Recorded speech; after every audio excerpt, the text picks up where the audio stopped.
해방된 지 79주년 되는 해입니다.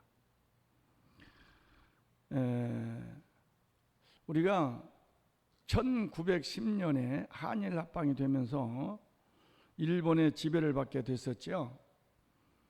그때부터는 우리는 국권을 상실해 버렸고 인권이 약탈당하였고 스스로 대한민국 사람으로서의 자유를 누리지 못하게 됐습니다.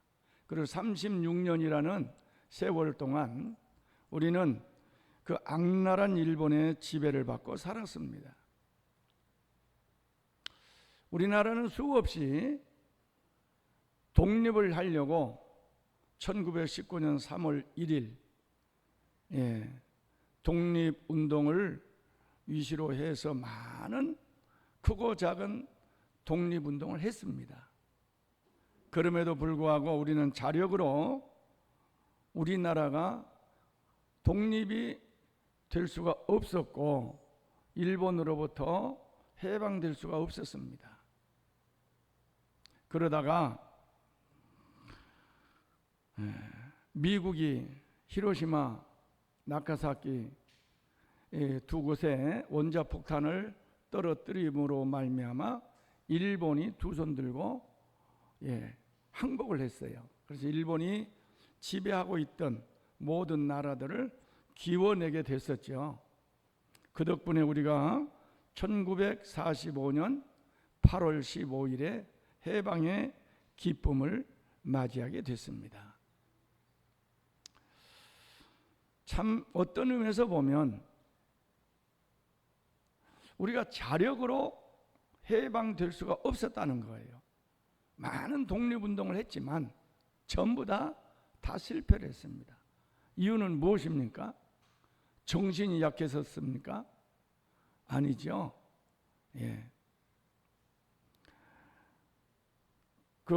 우리나라 사람들 중에서 친일파가 많아서 독립을 못했습니까?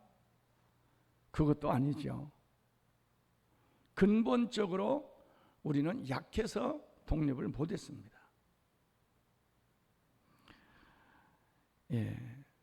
여러분, 우리가 육신적으로 인생을 살아가면서 우리가 약하면 많은 사람들에게 때로는 짓눌리고 자유를 잃어버리고 종처럼 사는 경우들을 우리는 사회에서 많이 보게 됩니다. 그러나 우리는 이 억압으로부터 해방이 되어져야 참된 자유를 누릴 수 있고 인간다운 삶을 살아나갈 수가 있습니다. 해방이라는 것이 무엇입니까? 그런 육신의 억압으로부터 자유를 찾는 것이 해방입니다. 인권과 주권을 찾는 것이 해방입니다. 그런데 비록 일본이 우리를 억압함으로 말미암아 우리가 육체의 종이 된 건 아니고 그 외에 육신이 종으로 살아가는 경우들이 많이 있죠. 무엇입니까? 마약 사범들 또는 마약에 중독된 사람들은 마약의 종으로 살아갑니다. 알코올에 중독된 사람도 마찬가지죠. 도박에 중독된 사람, 오락에 중독된 사람, 또 쾌락에 중독된 사람, 이런 것들이 우리를 지배하고 있고 우리는 종으로 살아가고 거기에서 해방되지 못하고 불행한 인생을 맞이하는 사람들이 너무 많습니다. 이걸 좀 더 우리는 깊이 생각해 보자면 영적인 해방이 우리에게도 필요하다. 영적인 해방. 성경은 우리들에게 육신과 영혼, 때로는 영, 이렇게 구분해서 성경에서 우리를 많이 이야기를 하고 있는데 육신에 속한 사람은 육신의 지배를 받고 육신의 종이 돼요.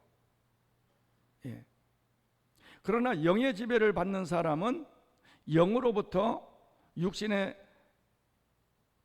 해방이 되어서 참된 자유와 참된 인간의 행복한 삶을 살아가게 됩니다. 그러므로 우리는 악한 사탄 마귀로부터 해방돼야 되고, 죄로부터 해방돼야 되고, 영적인 짓눌림으로부터 해방되어 살아가야 될 줄 믿습니다. 사랑하는 성도 여러분, 여러분들은 이런 것들로부터 해방이 됐습니까? 자신이 없으신 것 같아요. 대답하는 거 들어보니까. 예. 육신은 끊임없이 우리를 공격해 오고, 우리를 육신의 노예로 삼으려고 악랄한 수법을 다 씁니다. 우리는 거기에 넘어가서 육신의 종으로, 죄의 종으로, 사탄의 종으로 살아가는 인생들이 얼마나 많은지 몰라요. 사랑하는 성도 여러분, 이제 우리는 그런 걸로부터 해방되시기를 바랍니다. 예, 그래야 여러분의 참된 인생을 행복하게 살아갈 수가 있습니다. 먼저 우리가 생각해야 될 것은, 우리 인간은 처음부터 선한 존재일까 악한 존재일까? 여기에 앉아 계신 여러분들 중에서 죄 짓고 나쁘게 살려고 생각한 사람 있어요 없어요? 없습니다. 아무도 없습니다. 그런데 어때요? 죄를 짓고 있습니까? 안 짓습니까? 죄를 짓고 있는 거예요. 선하게 살려는 마음 있어요 없어요? 있어요. 그러나 진짜 선하게 삽니까? 아니에요. 자, 우리는 원래 선한 존재일까요? 악한 존재일까요? 선한 존재. 또 맹자는 성선설을 주장했어요. 인간은 태어나면서부터 선한 존재인데 살아가면서 악한 영향을 받기 때문에 악한 사람이 된다, 이렇게 이야기를 했어요. 그런가 하면 순자는 성악설을 주장했어요. 원래 인간은 악한 존재인데 살아가면서 교육을 받고 사람들의 영향을 받아서 선한 사람으로 되어가는 것이다. 어떤 게 맞아요? 두 사람 다 어린아이의 비유를 들었어요. 자, 어린아이 가만히 보세요. 어린아이가 엄마 젖을 빨고 엄마 얼굴을 바라보면서 웃고, 어린아이를 볼 때 선하게 보여요, 악하게 보여요? 근데 어린아이들도 물건이 있으면은 안 주려고, 뺏으면 서로 뺏으려고 싸우고 그래요. 선해요, 악해요? 뭐예요 그럼? 자, 우리는 인생의 삶의 기준을 어디서 찾아야 되느냐면 성경에서 찾아야 돼요. 성경이 뭐냐? 그 인생의 선과 악의 기준을 말해주는 자와 같아요. 자. 성경에서 뭐라고 이야기를 하나? 이것이 기준이에요. 자, 봅시다. 성경은 창조 때 하나님이 인간을 선하게 창조했을까요? 악하게 창조했을까요? 뭘 보고 알 수 있습니까?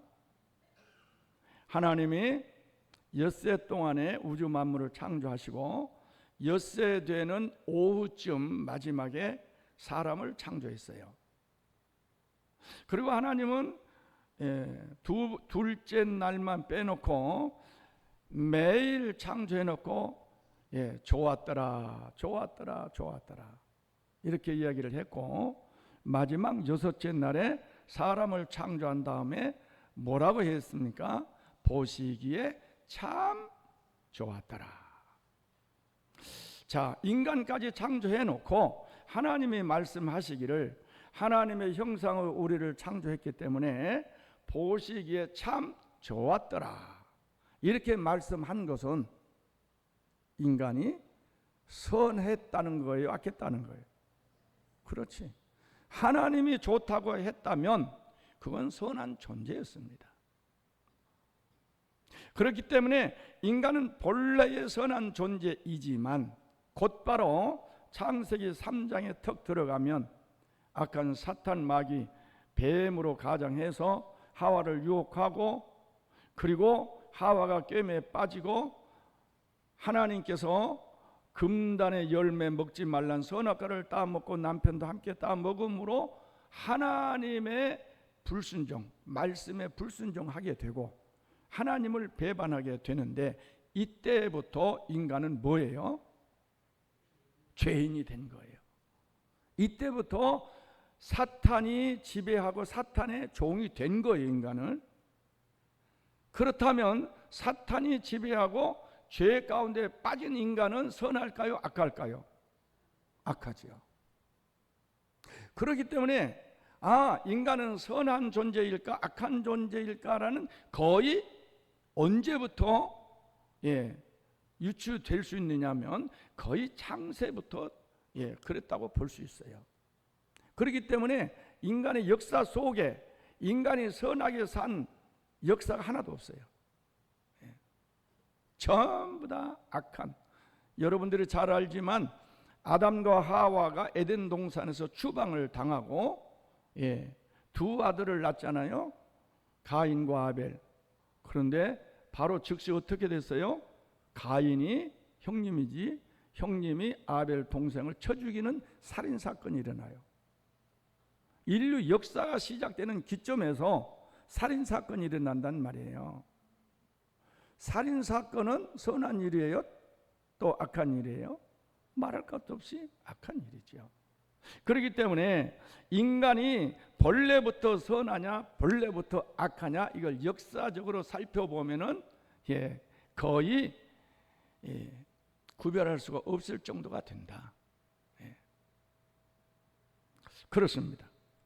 자, 이와 같은 인간이 죄 속에 살아가는데 이 죄로부터 인간은 해방돼야 됩니다. 죄라는 것이 있기 때문에 우리 속에 이와 같은 악한 짓을 하는 거죠.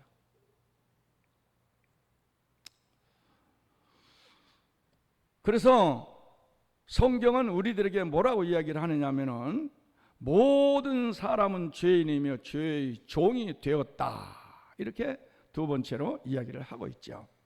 그렇습니다. 창세기 3장 이후의 모든 인간은 전부 죄의 종이에요.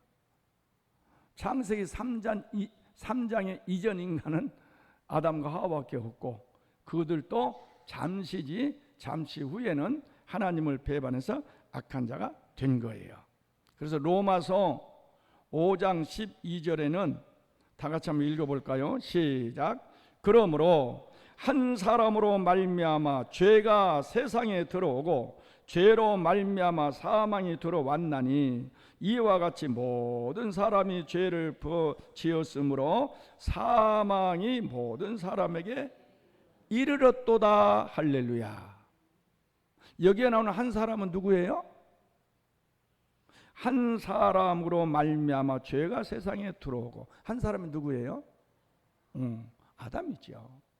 인류의 조상. 그렇습니다. 아담이 지은 죄 때문에 인간 세상 속에 죄가 들어왔고 죄의 결과로 사망이 들어왔단 말이에요. 그렇다면 아담이 지은 죄가 인류에게 유전적으로 내려온 거예요. 유전적으로. 이걸 소위 원죄라고 그래요. 원죄, 오리지널 신, 원죄. 그런데 문제는 원죄에 대한 죄책이 인간에게 있나요? 아담이 지은 죄 때문에 아이고 나는 죄인이야 이렇게 한 사람 있어요? 없어요. 그리고 뭐라고 이야기를 합니까? 아담 그놈 자식이 왜 죄를 지어서 아담이 죄 지은 것 가지고 내가 왜 죄인이 돼야 되느냐라고 불평을 하지요. 그런데 이 원죄는 유전죄로 우리의 육체 또는 때로는 혈통에 쭉 계속 유전되어서 내려와요. 그래서 우리는 태어날 때부터 뭘 안고 사느냐? 원죄의 뿌리를 안고 살아요. 원죄의 뿌리. 그래서 여러분 보세요. 사람이 태어나서 죽었다. 천국 갈까요? 지옥 갈까요? 이 사람 죄도 안 지었는데. 네. 여러분 부모님께서 또는 할머니 할아버지께서 우리나라에 기독교가 들어오기 전에 돌아가셨어. 우리의 조상들. 예수도 몰라. 복음도 몰라. 죽었어. 지옥 가요? 천국 가요? 억울하지 않아요? 아니 복음이라도 들어와서 했으면 되는데.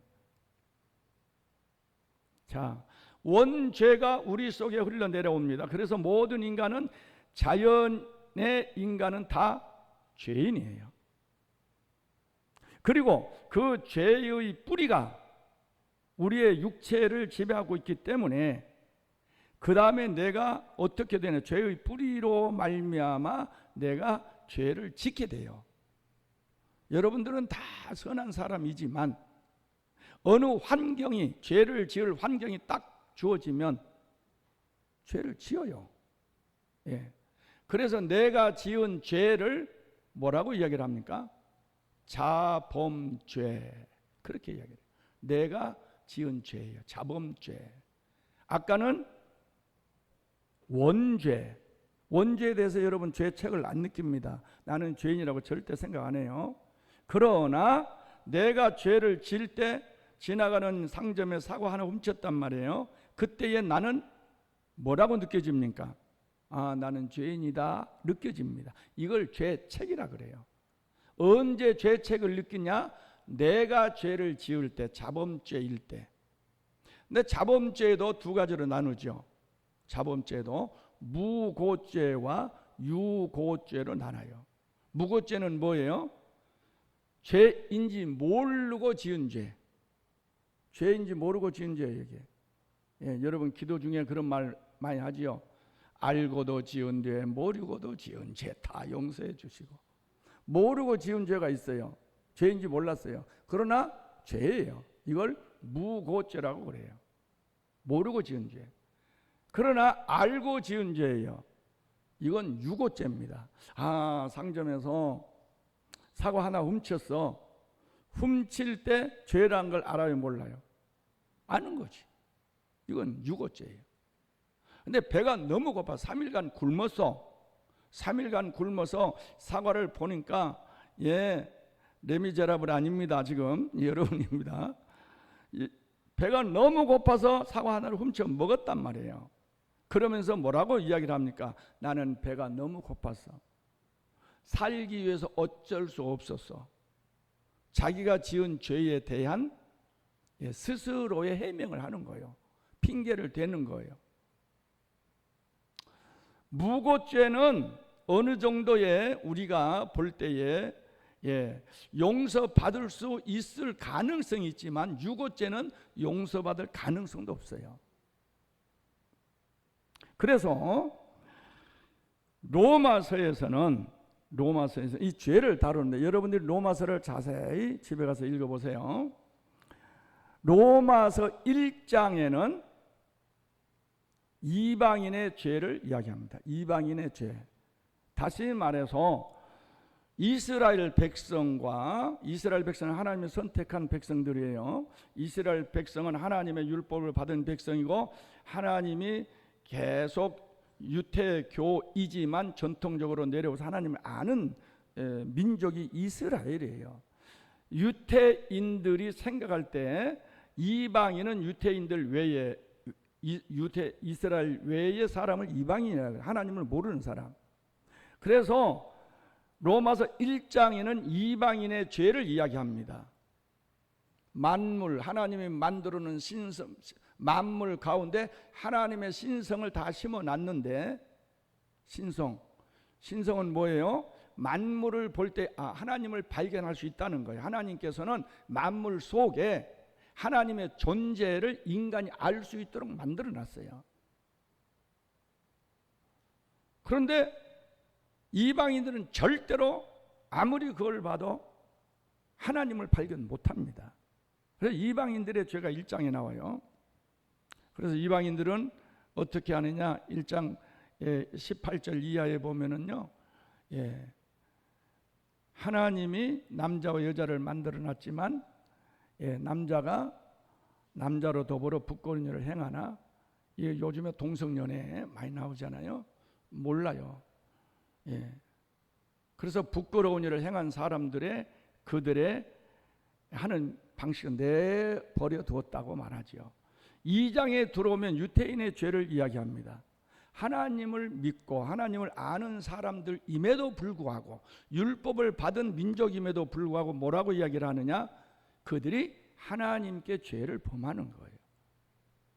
이방인을 죄 정죄하는 너희가 어찌하여 네가 똑같은 죄를 짓고 있느냐?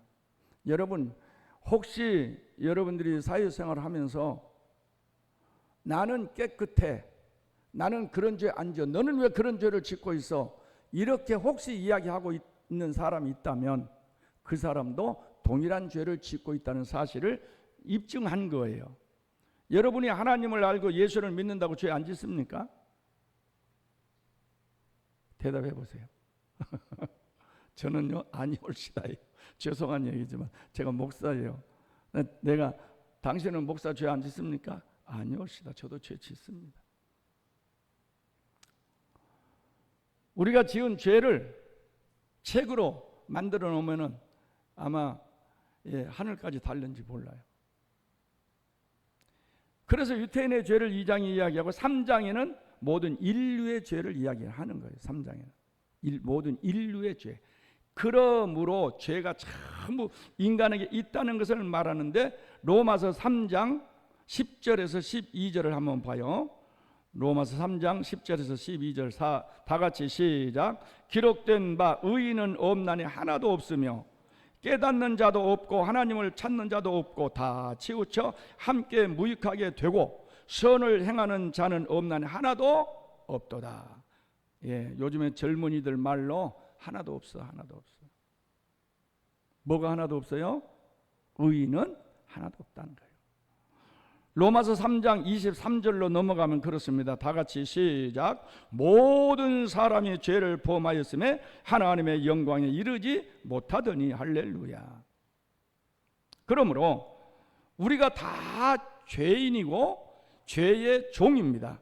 죄가 우리를 지배하고 있기 때문에 죄를 짓지 않으려고 해도 어쩔 수 없이 우리는 죄를 지을 수밖에 없고, 왜냐? 죄가 우리의 주인이에요. 주인. 나를 이끌고 가는 거예요. 그 죄의 결과로 우리에게 나오는 것이 뭡니까? 사망이지. 악한 사탄 마귀가 아담을 유혹할 때 뭐라고 했어요?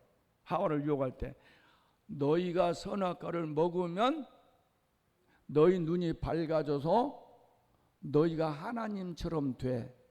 먹어도 절대로 죽어요, 안 죽어요? 안 죽어. 그렇게 유혹하잖아요. 하나님은 뭐라 했어요? 너희가 먹는 날에는 반드시 죽으리라. 반드시 죽으리라. 선악과를 먹으면 반드시 죽는다. 다시 말해서 죄를 지으면 반드시 죽는다고 하나님은 이야기를 했지만 악한 사탄 마귀는 안 죽어. 절대로 안 죽어. 둘 중에 하나가 거짓말이잖아요. 절대로 안 죽어. 근데 죄의 싹은 뭐예요? 사망이에요.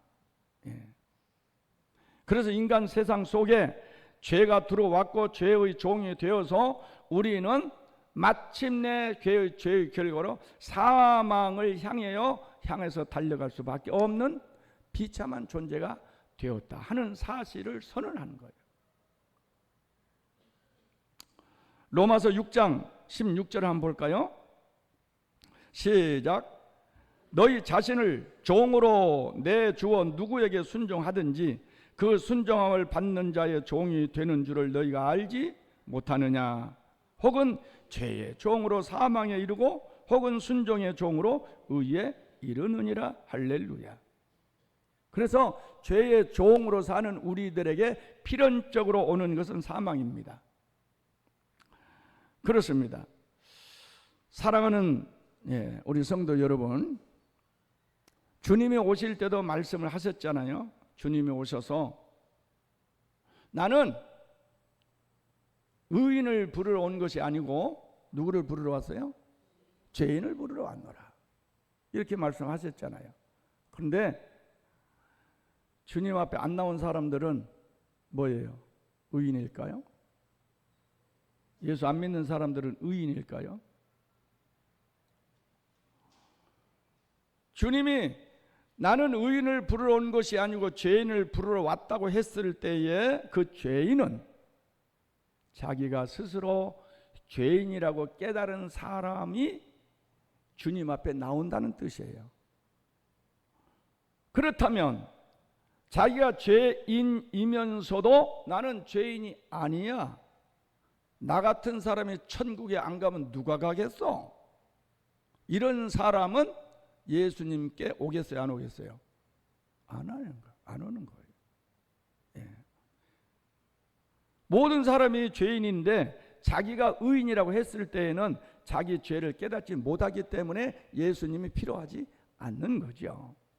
사랑하는 성도 여러분, 우리는 스스로 내가 뭐인 것을 깨달아야 됩니까? 죄인인 것을 깨달으셔야 됩니다. 그래야 우리는 죄로부터 해방받을 수가 있어요. 세 번째, 율법을 주신 이유는 율법으로 죄를 깨닫게 하려 하십니다. 하나님께서 인간에게 율법을 줬습니다. 왜 율법을 줬느냐? 인간들이 살면서 죄를 짓고 살면서도 죄인지 아닌지 몰라요.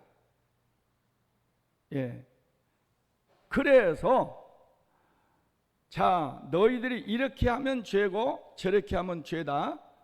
그래서 이제 그것을 다 가르쳐 준 거예요. 사람을 죽이면 죄다. 아무리 상황윤리라는 것이 있어요. 플레이처에서 상황윤리라는 것이 있는데, 상황윤리, 예를 들어서 어떤 강도가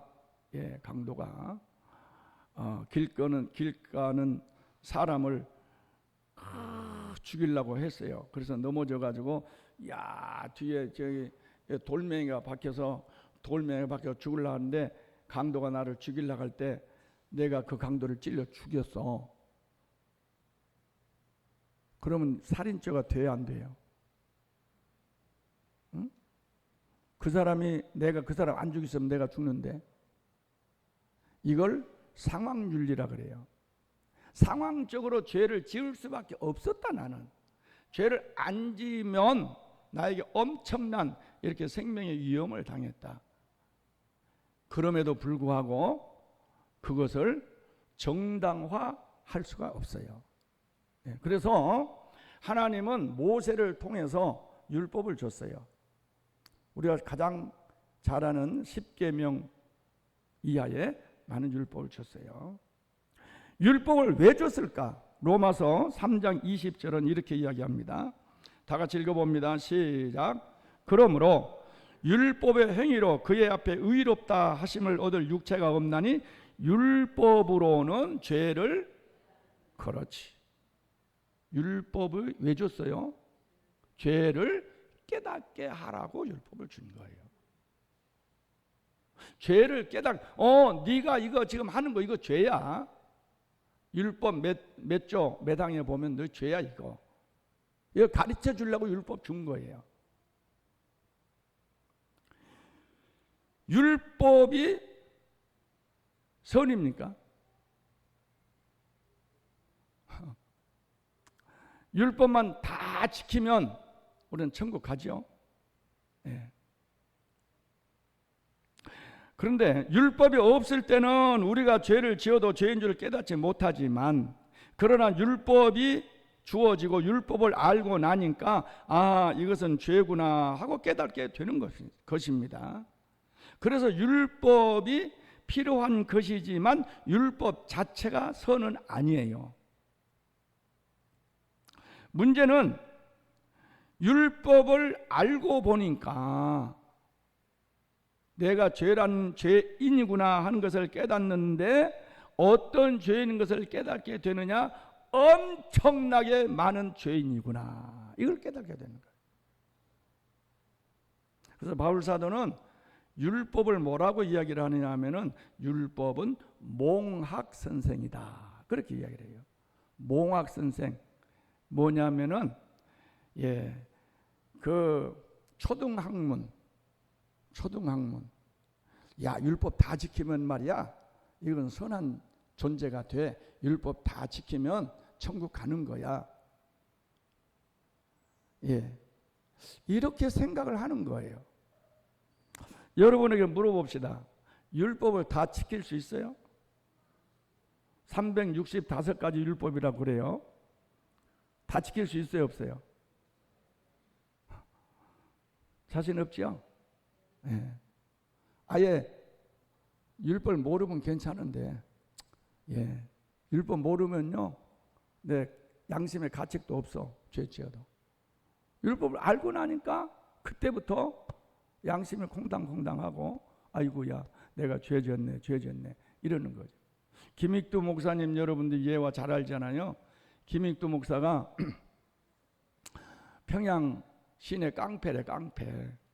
그래가지고 시장 보러 온 사람들 맨날 시장 입구에 서서 당신 돈 내나, 안 주면 주먹 날라갑니다. 그러니까 전부 시장 보러 온 사람들이 그렇다 그러잖아요.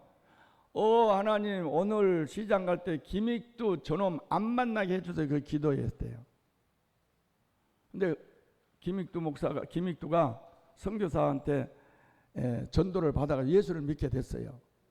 예수를 믿은 이후에 평양 시내 사람들에게 부고장을 다 썼답니다. 부고장. 축, 김익두 사망. 김익두 사망했다. 그러니까 야, 이제 사람들이 오늘 시장 갈 때 김익두 안 만나서 좋겠다 막 가는데, 어이구, 김익두가 서 있는 거예요. 아니, 저놈 죽었다는데 서 있네. 당신 김익두 아니올시다. 김익두는 죽었습니다. 나는 옛날 김익두가 아닙니다. 그러니까 진짜요? 가서 그냥 뺨을 치고 그냥 장경이를 때려봤대요.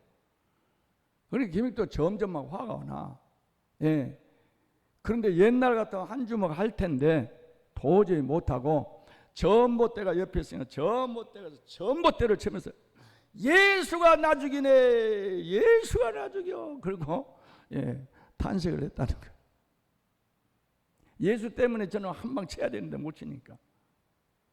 여러분, 예수 믿기 전에는 자유였습니다. 뭘로 자유? 죄에서 자유. 아니, 죄 짓는 걸 자유. 마음대로 죄 짓는데 예수 믿고 나니까 아이고, 이건 죄네, 안 되겠네, 나를 괴롭게 하는 거죠. 그래서 바울 사도는요, 예수 믿고 난 다음에 너무너무 괴로워했어요. 로마서 7장 9절을 볼까요? 로마서 7장 9절 다 같이 시작. 전에 율법을 깨닫지 못했을 때에는 내가 살았더니 계명이 이름에 죄가 살아나고 나는 죽었도다. 아이고, 내가 예수를 믿지 말걸. 예수 안 믿었으면 그냥 마음대로 내가 죄 짓고 살 건데, 저놈은 예수 믿어가지고 내가 이러지도 못하고 말이야, 저러지도 못하고. 여러분, 진짜 예수를 믿으면 마음속에 그런 고민이 있어야 된다니까. 예수를 믿으면서도요, 사기 칠 건 다 치고, 싸움질 할 건 다 하고, 못된 짓 할 건 다 못된 짓 하고. 예수 믿는 게 아니에요, 그건. 바울 사도는 다메섹 산상에서 예수님 만나고 그 다음부터는 완전히 복음을 전하는 사람으로 이방인의 사도로 부름 받았잖아요. 그래서 로마서 7장으로 딱 넘어가면, 7장 넘어가면 바울 사도의 그런 고민이 나와요. 로마서 7장 19절에서 20절 또 읽어봅니다. 시작. 내가 원하는 바 선을 행하지 아니하고 도리어 원하지 아니하는 바 악을 행하는도다. 20절. 만일 내가 원하지 아니하는 그것을 하면 이를 행하는 자는 내가 아니요 내 속에 있는 죄니라. 내가 진짜 원하는 것은 뭐야? 원수도 사랑해라, 오른편 뺨을 치며 왼편도 돌려대라. 그래, 착하게 살아야지. 그런데요, 착하게만 살아지냔 말이에요. 아니요. 그 저놈 새끼 한방 땀인데 참말로 저게. 아이고. 내가 원하는 선은 있는데 선은 행하지 아니하고 원치 아니하는 죄, 악을 행하고 있으니 이놈은 내가 예수 믿는 것이냐 내가 아이고 죽겠네 아이고 죽겠네 막 탄식을 하는 거예요. 그러면서 로마서 7장 24절 여러분 잘 아시잖아요. 다 같이 시작. 오호라 나는 곤고한 사람이로다. 이 사망의 몸에서 누가 나를 건져내랴. 이 고민을 하는 거예요. 죽겠어. 돌아버리겠어. 돌아버려. 미친 사람들이 왜 미친 줄 아세요? 정신 돌아버린 사람. 두 가지 가치를 똑같이 생각할 때 돌아버리는 거예요. 무슨 말이냐면 이것도 해야 되고 이것도 최고의 가치야. 두 개의 가치가 서로 대립을 하는 거예요. 내가 선택을 못해. 이걸 선택할까 이걸 선택할까 왔다 갔다 하다 돌아버려. 그래서 정신 이상자가 생기는 거예요. 한 가지 가치가 월등하게 좋으면 딱 그걸 선택하면 돼. 제가 한 번은 서울서 부산 내려오는데 고민을 많이 했어요. 열차를 탈까 고속버스를 탈까 시간이 어중간해가지고 이거 탈까 저거 탈까 하다가 두 개 다 놓쳐버렸어. 그래가지고 원래 계획 시간보다 훨씬 늦게 왔어요. 예. 여러분 그래서 예수님은 말씀하시잖아요. 너희들 한 발을 교회에 한 발을 세상에 그러지 말아라. 가끔은 예수 믿는 사람들 중에서 돈 사람들이 많아. 돈 사람들. 왜? 세상도 아니고 교회도 아니고 이것도 교회 있자니 아이고 세상 이것도 해야 되는데 세상인가 살자니 아니 이거 아니야 나 교회가 있어야 되는데 두 주인을 섬길 수 있다 없다? 없다. 예, 우리는 두 주인을 섬길 수 없습니다. 그래서 바울 사도는 이런 고민을 합니다. 그러면서 8장으로 딱 넘어와요. 8장. 예, 로마서 8장.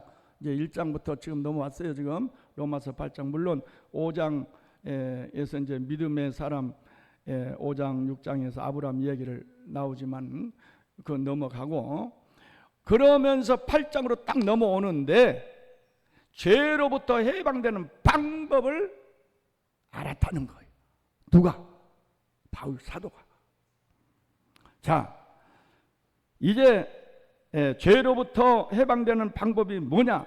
그 성경 우리가 읽었던 이제 본문 말씀이에요. 이제 본문 말씀 나오는 거예요. 지금 다 같이 읽어봅니다. 시작. 그러므로 이제 그리스도 예수 안에 있는 자에게는 결코 정죄함이 없나니 이는 그리스도 예수 안에 있는 생명의 성령의 법이 죄와 사망의 법에서 너를 해방하였습니다. 할렐루야. 예, 비로소 죄로부터 해방된 놀라운 이 장면이 나와요. 바울 사도가 그렇게 고민했었는데 아하, 예수 안에서 성령의 법이 나를 죄의 법에서 해방시켜버렸구나.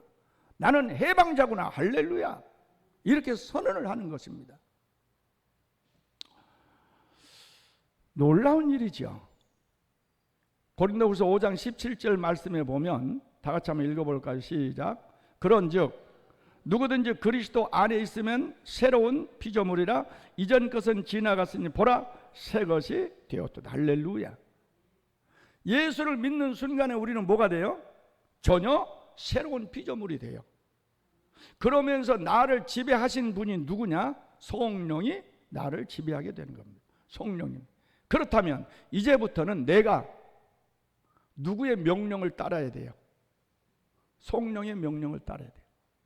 예수님 명령을 따라야 돼요. 예수 안에 있는 자에게는 결코 정죄함이 없는 거예요. 자, 여러분 보세요. 예수님은 율법을 다 이루신 분일까요? 율법을 하나라도 어기신 분일까요?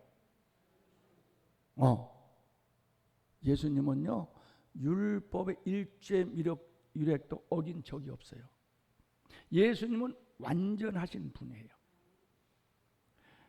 예수님이 율법을 완전히 지키셨기 때문에 완전하신 분이기 때문에 예수 안에 있는 사람에게는 예수님께서 뭐라고 말씀하시냐? 너 죄가 사함을 받았느니라.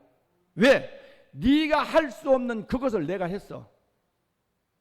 그렇기 때문에 나는 너에게 죄를 지었다고 이야기하지 않아.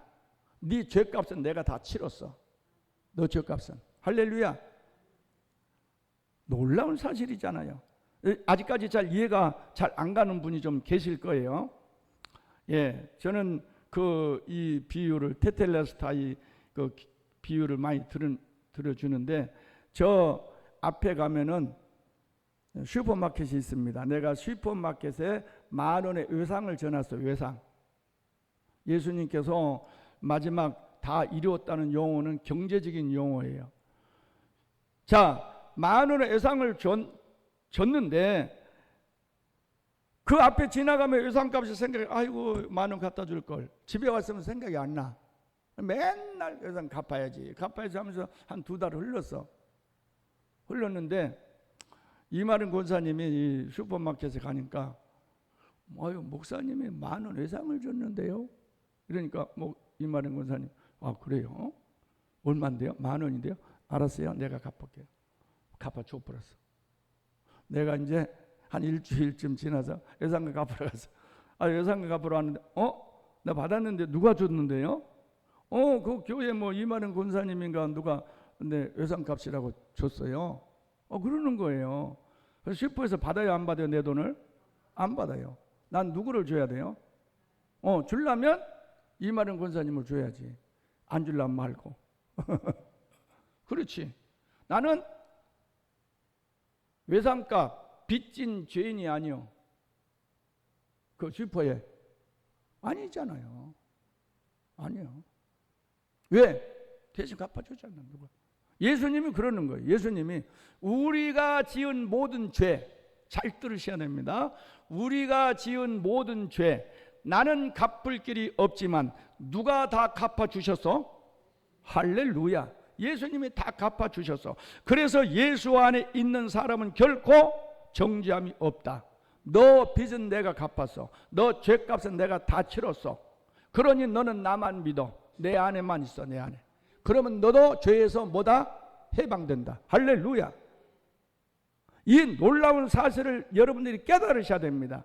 어떤 사람은 부흥회 때마다 아이고 내가 죄졌어. 부흥회 또 죄졌어. 그러는데 그렇게 하지 마시고 할렐루야 찬송 부르면 됩니다. 죄 사함 받았다고. 자, 로마서 5장 17절에서 19절 읽어봅니다. 다 같이 시작. 한 사람의 범죄로 말미암아 사망이 한 사람을 통하여 왕노릇하였은즉, 여기에 나오는 한 사람은 누구예요? 아담. 잘 들으셔야 됩니다. 아담이에요. 두 번째, 더욱 은혜와 의의 선물을 넘치게 받은 자들은 한 분 예수 그리스도를 통하여 생명 안에서 뭔 노릇한다? 왕노릇한다. 할렐루야. 예수 그리스도 안에서, 아담 안에 있는 사람은 죄가 왕노릇하는 거예요. 예수 안에 있는 사람은 뭐가 왕노릇? 생명이 왕노릇한다. 할렐루야. 18절 다 같이 시작. 그런즉 한 범죄로 많은 사람이 정죄에 이른 것 같이, 여기는 한 범죄가 누구예요? 아담. 아담의 후손들이 다 전부 다. 또 한 의로운 행위로 말미암아 많은 사람이 의롭다 하심을 받아 생명에 이르렀느니라. 한 의로운 행위는 뭐예요? 예수님의 십자가를 말합니다. 할렐루야. 그래서 예수님 십자가 안에 있는 사람은 모두 다 의로하심을 받아서 무엇에 이르렀다? 생명에 이르렀다. 19절 다 같이 시작. 한 사람이 순종하지 아니함으로 많은 사람이 죄인 된 것 같이, 누구예요? 아담. 다 같이 시작. 한 사람이 순종하심으로 많은 사람이 의인이 되리라. 여기 한 사람은 누구예요? 예수님. 할렐루야. 그래서 첫사람 아담과 둘째 사람 아담이신 예수님은 완전히 달라요. 아담은 우리에게 죄와 사망을 주고 예수님은 우리에게 죄로부터 해방되고 생명을 주는 거예요. 예수 안에 있는 사람은 결코 정죄함이 없어요. 고린도전서 15장 22절 다 같이 시작. 아담 안에서 모든 사람이 죽은 것 같이 그리스도 안에서 모든 사람이 삶을 얻으리라. 분명하게 대조를 딱 이렇게 합니다. 아담 안에 있는 사람은 자연인이라고 보면 돼요. 자연인, 예수 안 믿는 사람. 예수 믿는 사람은 이제는 예수님이 우리의 주인이에요. 자, 생명의 성령의 법이 누구한테 있느냐? 예수님 안에 있다. 나는 예수님 안에 있나? 예수님 밖에 있나를 생각해 봐야 돼요. 죄와 사망의 법은 어디에 있었는가? 육신 안에 아담의 자손들에게 있다. 그래서 예수님은요, 자기한테 온 모든 사람에게 너 죄사함을 받았느니라. 예. 여러분 잘 알잖아요. 옥상을 뜯어서 중풍병자 달아내릴 때 예수님 뭐라 했어요? 너 죄사함을 받았느니라.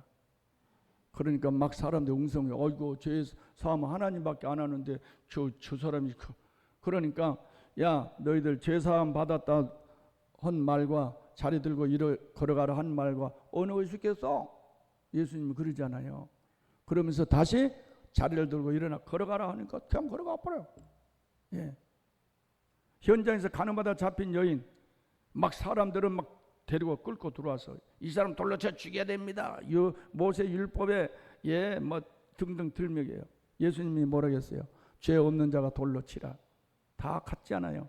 나도 너를 정죄하지 아니하노니. 현장에서 가늠하다 잡힌 여인, 나도 너를 정죄하지 아니하노니. 예수님이 죄 없다고 하면 없는 거지.